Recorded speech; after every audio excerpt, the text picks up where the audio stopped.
Hello, everyone. Welcome to another episode of the Craft of the Draft podcast. I'm one of your co-hosts, as usual, Nathan Seppi, joined by Jonty Ralph-Smith. Once again, we're getting close to Talent League footy being back, Jonty, and that resumes this week. But another interesting week of football for different reasons. How was your weekend? Yeah, my weekend was great. Got to go down and watch the Young Guns versus Vic Country clash, the second game that the Young Guns played. So got to see some mid-season draft prospects, and also the Vic Country boys had their final opportunity to press their claims to be included in the final squad. So it was a good game, and you watched the AFL Academy, Nate? Yeah, well, I'm a Carlton supporter, so I just naturally was at the game before as well. And we don't usually talk about the top prospects, but it worked well this week where Jonty was at Vic Country and I was able to get to the Oz game. Yeah. So it was good. It was actually interesting considering all this podcast is about is not the top prospects. It was weird to sit back and see the top prospects for the first time, especially all the interstate boys I haven't really had a chance to see. So it was interesting. And the Australian boys got the win in the end, which was pretty impressive. Yeah, certainly an impressive result and good that it was a competitive hit out for them. And I know a lot of players, from what I've heard and little snippets that I've seen, were able to do some really impressive things, Nate. I think that was led to some degree by some interstate prospects. Do you want to start with them and who caught your eye from an interstate point of view? Like you say, you wouldn't have seen as much of them given the podcast does primarily focus on the Victorian Talent League-based prospects. Yeah, well, it was interesting because I think the only interstate team I've watched was the Gold Coast Academy, but, you know, they played Eastern and my focus was on Eastern, right? Because just focusing on the Vic team. So I'd never really noticed Jake Rogers and Jed Walter in the game. Like I'd heard about them, but they weren't very prominent in that game because I'd assumed based off their scores, the depth isn't as good as the Talent League teams. But Jed Walter he was actually best on ground in the end. Jake Rogers, sorry, mixing them up.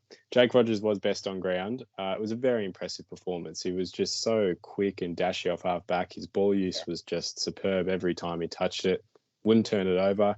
And even just if there was a turnover from another teammate, quick to run back, put some pressure on. Just very effective with every time he touched it. And can say the same for Jed Walter. He's so built already, which is a common theme we've seen nowadays with these 18s boys. Some of them are built already to just to move into the seniors when they do eventually get there. But he was really impressive. Great overhead marking, great kicking, just really strong and tough. Someone you don't really want to mess with in the forward 50. An interstate player, Colby McKercher, but one that is in the Talent League we brought up, was really impressive as well. Really dominant around the stoppage, just really crafty. And he's not extremely big. He's he's probably a bit smaller, but weaves in and out really well. Good with his hands, especially. And even his kicking was really good down at times with the transition. So he was really impressive. Jack Deline, South Australian prospect, was pretty lively, I thought. Good burst speed out of stoppages, and his running patterns were really impressive, I thought. He was getting up and down, but holding his width and shape really well. And then the last one I sort of want to mention from the interstate boys was Mitch Edwards, WA prospect. I didn't see as much as him. Well, didn't think as highly as of him as other journos probably saw on the day. But I thought in the last quarter he was really impressive. Took some really strong marks, and they're playing against men. They're playing against men, and so it's the toughest opponents in terms of size. So he was really impressive. Got a goal. He actually had two good plays in like the space of 5 minutes: a goal assist and a goal. Yeah, lovely. So too quick on the board. But that's my interstate wrap up. Yeah, so it's always important, I suppose, to perform in the last quarter. So all kudos goes to him. And you touch on Colby McKercher as well. We got the Tassie Devils coach Jeremy Webley on the podcast last week to chat all things Tasmania talent pathway. Obviously, the Tassie team going to be introduced into the AFL in 2028. So it was good to get an insight from him. But he's got a great asset there in McKercher, and it'll be interesting to see where McKercher's used throughout the season. We know he's had a great start to the Talent League season, so how he's able to continue to progress himself to get himself ready to go to the next level, which you no doubt will be a great watch for the rest of the season. An Allies teammate of his in the upcoming National Champs Carnival is Riley Sanders. So perhaps that's a good segue to the Vic boys, I guess, with Riley Sanders obviously representing the Sandringham Dragons in the Talent League. Do you want to start with him? I know he racked up a little bit of disposal. And then from there, if you want to talk about any other Victorian prospects that impressed you, know? Yeah, well, Riley got a lot of the ball, and I'm very strong on this, that a lot of touches does not equal a good game. Yeah. It was definitely a very impressive game for Riley. It was good, showed everything he's capable of, but he does still need some polish with his ball use at times, and I think that just gets left out at times, and it's just had a lot of touches means a lot of impact, which sometimes it does. Like it will with some midfielders, and it definitely does at times with Riley. We've seen that in the first couple of weeks with Sandy. But it was a good performance. But that's my perspective. I thought he just needed some polish at times, but under a lot of pressure. There's second time they've been around fully grown men, so it is a bit of a different pressure to what you have at Talent League level. The other three, two Metro and one Country. I'll start with Zane Dersma. Didn't come on until he didn't really have as much game time. It was a bench of 10. A lot of players actually. I mean, Cooper Simpson's one that we talk about a bit, and George Stevens, they didn't get much game time. They were off quite a bit, but I'm sure they probably got more game time in the first one. But Zane Dersma was pretty impactful, kicked a really good goal on the run from 45 out. And then an interesting thing I picked up with him is he played in the back line in the last quarter on Jack Martin, which was interesting because we haven't seen too much of him in that position. So I sort of liked that trial, but the Australian boys had a lot of it. So I didn't actually get to see much of what he was capable of defensively. And then the two Vic Metro boys, Archie Roberts and Nathan Phylactides. Archie Roberts, he's personal favourite of mine, just the way he plays. I love how he holds his shape in the back line. I thought he did that really well. He had some tough moments with the physicality, obviously, but, a lot of those boys did. Holding his shape really well, wasn't pushing forward too much, and played a really impressive game in terms of like a key position. That he plays that position very well and did it on a big stage as well. And then Nathan Phylactides, bigger improvement from what we saw last week in the Metro Young Guns game, where I don't think he hit a target at any point, which was just an off game for him. But he turned that around and was really good, really efficient with the ball. He's probably similar to Riley Sanders. Had a good game, but it just needs some polish at times. But that will come. Yeah.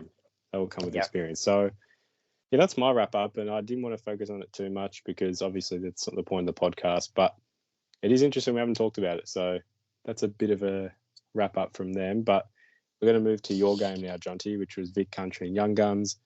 This is at Princes Park, which you have strong dislikes against watching, which I agree to an extent is not the best ground to watch from. But the Young Guns got up in a very close one. Yep, yeah, they did. Jovan Petric kicked the winning goal with 3 or 4 minutes on the clock. 2.5, 3 minutes on the clock, and had an opportunity to kick a goal about a minute earlier, missed, and then from the kick in, the Young Guns were able to generate a turnover, and Nick Newton was able to hit Jovan Petric 20 out pretty much directly in front. And it was an impressive kick because the, I suppose, mid to forward connection all day was a little bit off probably from both sides, despite it being a very good day for footy. So it was a good hit from Nick Newton, a Murray Bushrangers prospect. And they were able to hold on after Vic Country had come at them hard in the last quarter. The Young Guns had led for much of the day. So able to get up, but a competitive finish nonetheless, which was able to showcase who stood up late. Ryan Marriage did something really good defensively. He played in defence throughout the day, and Cade Tallaroo and Kobe James both part of an important centre clearance that almost gave Vic Country one last chance to snatch it back. But a good game overall. Well, let's go back to Cade Tallaroo and a plethora of Dandenong boys that were playing. Give me a bit of a recap of how they went. There were a lot of them on the day. Who was the top performer from that group, and who stood out as well? Yeah, you could make an argument for either Cade Tallaroo or Billy Wilson, I think. I think Cade Tallaroo did it in the forward line, really busy, really lively when he was around the footy, probably as well as I've seen him play. I think he kicked a goal, but certainly was involved in a couple of score involvements and attacking chains, and his pressure was really good as well. And it looks like he's one who'll start in that forward line. As I said before, was moved into the centre in that last centre clearance, had a hand in that final clearance and was able to advance them forward. So we know he's done that at times, and he might get the opportunity to do that a little bit with the Stingrays, but expect to see him in the forward line for the Vic Country team at the national championships. Billy Wilson down back was arguably best on ground alongside him. His dash is really impressive and is really catching a lot of people's eyes. And it would be a big surprise to me if he wasn't a starter in Vic Country's first national championships game. He just he took some of the kickouts from full back, was able to hit a target 40 or 50 metres away, then get the overlap handball and continue running. And I think there are a couple of times where he even got 3 possessions in the chain. So continues to back himself, and he's really aggressive. He's a good rebounder, and he's really good and dangerous when he's in space. So those were the 2 standouts. Sam Frangalis kicked a couple of goals, and his kicking, which has been an area of, I suppose, critique, I suppose, in the past, was pretty polished on the day. Harry DiMatteo was really strong. We know he's really good around the ball, and he showed that. Got a couple of really nice centre clearances and general clearances around the ground. And also Jacob Grant is one who kicked a goal and showed why there is sort of mild interest in him. So they were probably the main ones. It was good to see Kobe Shipp in action. He was on a wing. We know what he can do in defence is that sort of intercepting type, but probably needs to show that little bit of versatility. So he did a couple of things that were nice on a wing. I think they were the main players. From a Dandenong perspective, you had Ziggy Toledo-Glasman and Josiah Nanup also represent the young guns. Ziggy had a sprightly start and probably wasn't able to maintain it for the full game like he was the previous week. But yeah, I think the Dandenong, out of the 6 or 7 country clubs, would have been the most pleased with how their prospects went as a whole. And then you sort of mentioned about the Vic Country, how they were impressive off the half back line, and you've got Billy Wilson as an example. Who else was impressive on that day and contributed to that? Yeah, well, I think Lamont Lawal was one who came into it, particularly in the second half, and was able to use he's got a similar skill set to Billy, use his rebound, and took a couple of really nice intercept marks and just took off. And Angus Hasty as well is one I really like, a Geelong Falcons prospect who got a bit of the footy. So it'll be interesting to see how the Vic Country half-back line does shape up. I know there's been a bit of talk about how strong the Vic Metro half-back line is going to look, with Nathan Phylactides and Archie Roberts, Ollie Barters in that mix as well, and there's a few others. But I think just as much you could look at the half-back line of Vic Country and say that's going to be really strong when you've got Lawal and Hasty and Wilson all competing for that position and then playing really well on the day and staking their claims. Kobe Shipp's preferred position is probably off half-back. You've got Toby Travalia, who I'm a big fan of, at Bendigo as a bottom major. Does he get a look in at half-back? Can play that similar rebounding defender role where he just takes off. So, yeah, I'll be really interested to see how they shape up and how many players sort of rotate through that line. Yeah, it will be interesting to see how that turns out, but it's looking very strong to start with, and it will get even better, we're assuming. But another talking point, Hamish Pearson and Will Dawson, that matchup on the day, what stood out about that? Was it fun to watch? What was intriguing about that matchup? Yeah, Will Dawson's one who is starting to really impress me from a Gippsland perspective. Obviously, I think I've watched him 3 or 4 times now, whether that be with the Power or with the Young Guns. He's one who has been under the tutelage of Trent Noble. Trent's no longer at the Gippsland club, but would have learnt a lot off an ex-AFL ruckman, and now he's playing forward. He's obviously also capable of going through the ruck. But yeah, on the day, he played on Hamish Pearson, a Geelong Falcons prospect, who was able to keep him relatively quiet, and I thought he was really good in terms of his positioning and ability to spoil the ball and not do anything illegal with regards to giving away free kicks or that sort of thing. It was really impressive because Will Dawson is a big sort of rugged country player and does tend to convert his opportunities when he is given the opportunity to mark and go back and kick a set shot. He does look quite dangerous. He did kick a couple of goals on the day, but I do think that doesn't necessarily do justice to how well Hamish Pearson played. When I look at the game as a whole, I think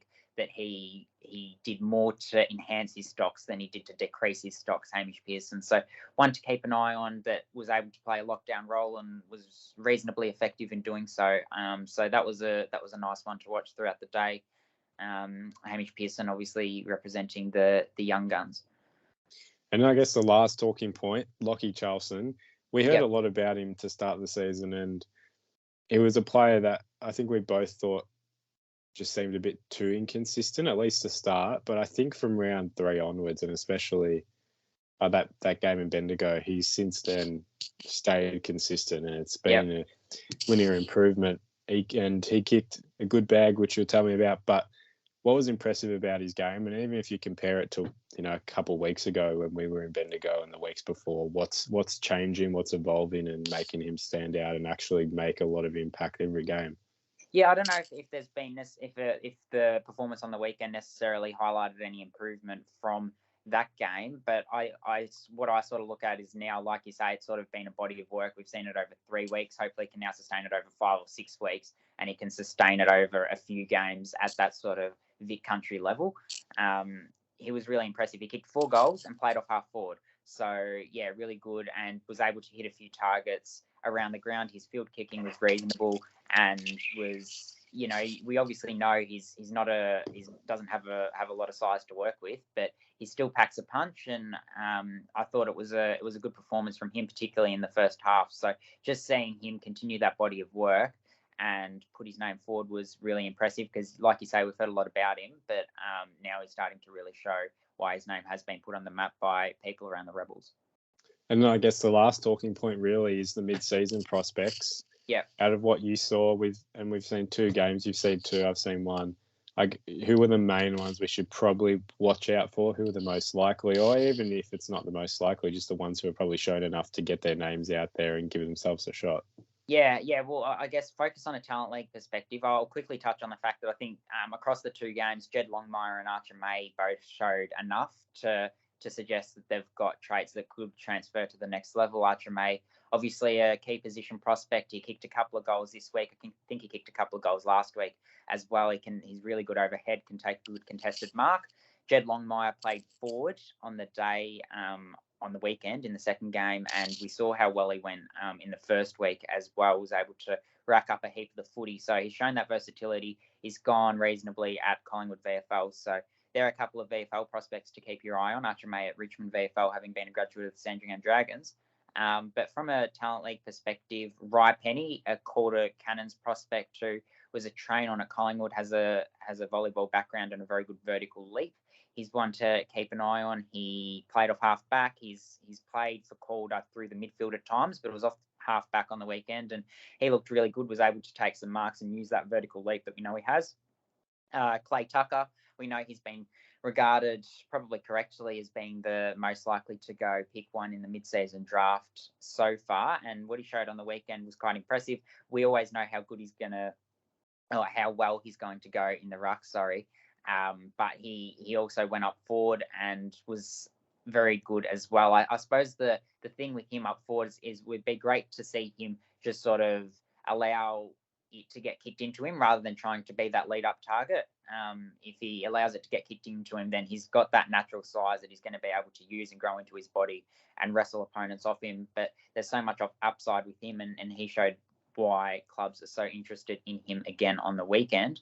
Ryan Marriage played in defence, as I touched on, did a few good things, was efficient enough, but certainly looks like forward is where his home will be. We know he's a little bit undersized, so good to see him showing a little bit of versatility. I think he's shown enough. Whether he's been overhyped to some degree, I'm not sure.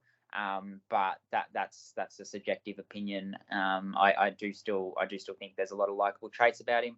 Will Elliott, one from Oakley, who's improved every time I've seen him, recovering from cartilage damage in his knee, and he did some really nice things as well. Then you've got Luke Teal, who played through the midfield. He's a Richmond VFL/Oakley Chargers prospect, but he's known for his intercept marking down back. So he was another one who impressed.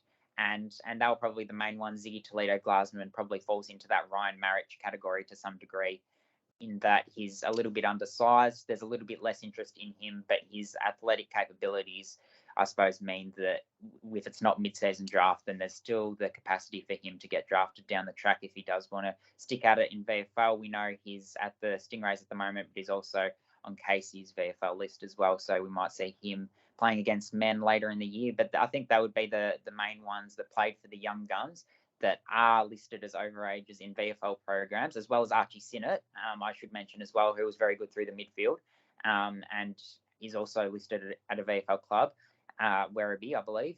They're the main ones to keep an eye on. Well, that sort of wraps up those 2 talking points in the Oz game and Vic Country Young Guns. So now we move back. What we haven't done for nearly a month now, we're going to go back to our tips. So we're going to start with the girls' competition. It is back. And as far as we're concerned, the girls are not affected by APS. No, they're not. So we're going to see the same teams or very similar to what we saw in the first 4 weeks. So let's get it started. Sydney and Tasmania. This one's in Sydney. It's a very tough one because Sydney are actually a very good academy from what we saw in the first couple of weeks. Are we talking boys or girls here? We're talking about boys. Oh, sorry, the girls. The girls. Even I'm messing up now. I'm messing up. The girls. The girls. Okay.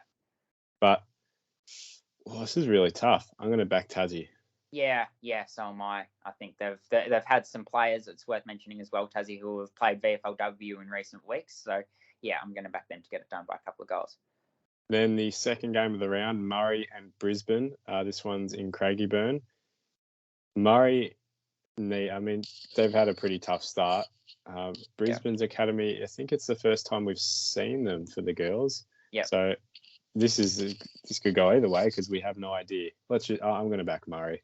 I'll go Brisbane just to be different. And then Gippsland and the Northern Territory. Yeah. If there's any game for Gippsland to potentially get a win, we know Northern Territory and the boys' competition aren't very good. I don't know. And again, we haven't seen them yet, so tough to tip. I hope Gippsland get it done. Yeah, it'd be nice to see Gippsland get it done. We know they've been trying in the first few weeks. They've got it tough with obviously few local teams to select from, but I'll say the Power as well. And then GWV and Gold Coast. This is a double header at Princes Park, Icon Park. Again, a tough one. Is this the first time we've seen Gold Coast? From a girl's perspective, I believe so, yeah.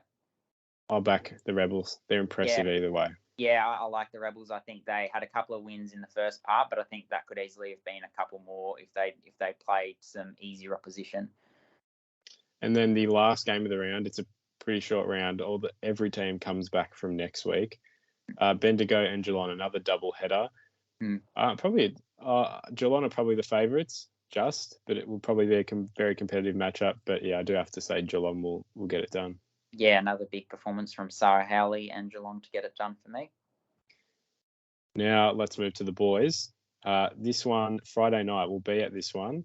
Yeah. At Frankston. So first time the Dandy boys are playing at Frankston this year. They had a game at the end of last year, which attracted pretty good crowds. So hopefully we get the same on Friday night. Dandenong and Oakley, a lot of changes for both teams we're expecting, and across the whole boys competition. More so from an Oakley perspective, there'll be changes in this one. Less so from a Dandenong. There will still be changes, obviously, but yeah, I think Oakley will be more affected by those changes, and they still have Phylactides and Billy Hicks, but I do think that they'll still get it done. The Stingrays, they'll be too strong by about 5 goals.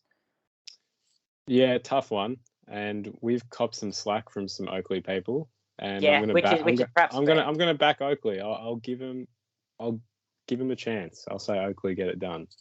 Okay. And then we move to the Saturday, Eastern and Brisbane. Yeah, Eastern get it done.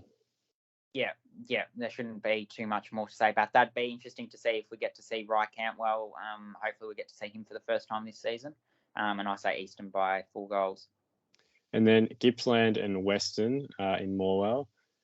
Yeah, another tough one to pick from. And all these tips, I think next week will be a much easier round to tip than this week because we simply do not know which teams are going to walk out. I'll give Gippsland. I'll back them considering it's at home. It's the road trip for the Jets, so got to back the home team. Neither of them will be overly affected by school footy, and I would say that Gippsland are overall the stronger program this year, or the stronger squad, so I'll say Gippsland by a couple of goals. Then this is probably the most 50-50 game of the round, Murray and Sandy. This one's in Wangaratta, so it's Sandy's first real road trip of the year. So St Kevin's have the bye, so you're going to have guys like Billy McGee, Gallenberti, who played a really good game in round 4, and these sort of players are going to play. I think Sandy get to keep 4 or 5 because of St Kevin's bye. Tim Paris, another one. But, yeah, it'll still be tough because there'll still be 14 changes, I think, at least.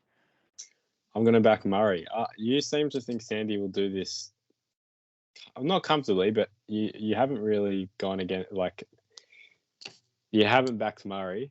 God, it's tough because I look at it and I think Sandy's strong players like your Will Brown, You're still going to have like Harvey Johnston. You're still going to have, God, now all the players have deserted me. You're still going to have Tarkin O'Leary, who's around the sort of Vic Metro. We saw him in the Vic Metro trials. They're still going to have some strong players, but yeah, that depth that has probably gotten them over the line a little bit. Yeah, I am going to go Murray. I'm going to say Murray in a tight one. There we go. A goal.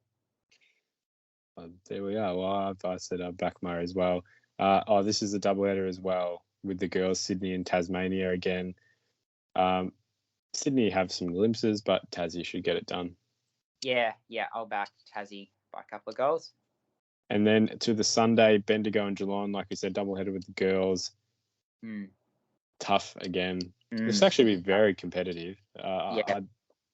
This will be a very good game too. I think I'm watching this one, so I'm excited to see what comes out of this one. But I'm going to say Geelong will continue their good form. Yeah, no, I think that the private school players that they lose to Geelong College and Geelong Grammar and that sort of thing is just going to hurt them too much. So I'm going to say Bendigo by 5 goals.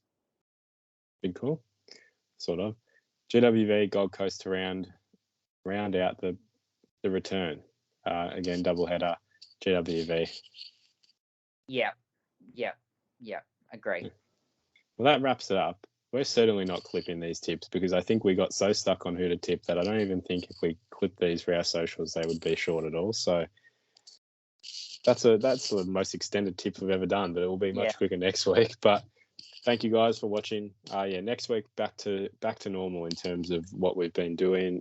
Just round reviews, and we will be in contact again with the coaches. And it's actually good because players who we haven't seen much of will now get a chance. So I'm sure some listen to this or watch this. So play well, you'll get your name read out in a way. So looking forward to it. But once again, thank you, Jonty, for joining. And we will catch you in the next episode.